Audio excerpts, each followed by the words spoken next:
അപ്പോ ഹരി മീരയെ ഇഷ്ടപ്പെടുന്നു. അതെ. എത്ര ഇഷ്ടപ്പെടുന്നു? ഒരുപാട്. ഒരുപാടെന്ന് പറഞ്ഞാൽ ഈ ആകാശമുട്ടെ? ആ. അപ്പൊ ഹരി മീരെ ഈ ആകാശമുട്ടെ ഇഷ്ടപ്പെടുന്നു. ഇനി എന്നോട് ചോദിക്കും ഞാൻ എത്ര ഇഷ്ടപ്പെടുന്നു എന്ന്. ചോദിക്കേ. ചോദിക്കുന്നില്ല.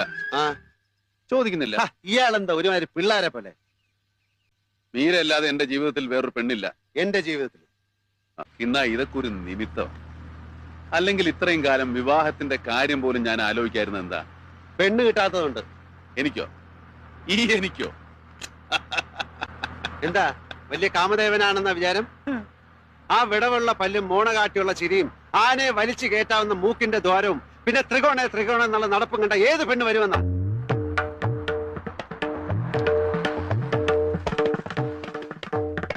എന്താ? ആ മത്തങ്ങ കൗളും ചളിങ്ങിയ മൂക്കും പിന്നെ ആമവാദം പിടിച്ചമാര് തോളും തൂക്കിയിട്ടുള്ള നടപ്പം കണ്ട പെമ്പിള്ളേര് പ്ലെയിനിൽ കയറി വരും അങ്ങ് ഈജിപ്തിന്ന്. എന്റെ കിന്ന ആ മൂക്കൊന്ന് പൊത്തിപ്പിടി. ഏതെങ്കിലും പെമ്പിള്ളേരൊന്ന് നോക്കിക്കോട്ടെ ആ മുഖത്തേക്ക്. മതി മതി, വലിയ ആളാവണ്ട, വലിയ ആളാവണ്ട. എന്താ? പെണ്ണ് കിട്ടാത്തതുകൊണ്ട്. എനിക്കോ? എനിക്കോ? എന്താ വലിയ കാമദേവനാണെന്ന വിചാരം? ആ വിടവുള്ള പല്ലും മോണ കാട്ടിയുള്ള ചിരിയും ആനയെ വലിച്ചു കയറ്റാവുന്ന മൂക്കിന്റെ ദ്വാരവും പിന്നെ ത്രികോണ എന്നുള്ള നടപ്പും കണ്ട ഏത് പെണ്ണ് വരുമെന്നാ?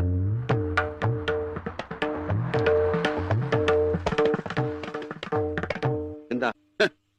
ആ മത്തങ്ങ കൗളും ചളിങ്ങിയ മൂക്കും പിന്നെ ആമവാദം പിടിച്ചമാര് തോളും തൂക്കിയിട്ടുള്ള നടപ്പം കണ്ട പെമ്പിള്ളേര് പ്ലെയിനിൽ കയറി വരും അങ്ങ് ഈജിപ്തിന്ന്. എന്റെ കിന്ന ആ മൂക്കൊന്ന് പൊത്തിപ്പിടി. ഏതെങ്കിലും പെമ്പിള്ളേരൊന്ന് നോക്കിക്കോട്ടെ ആ മുഖത്തേക്ക്.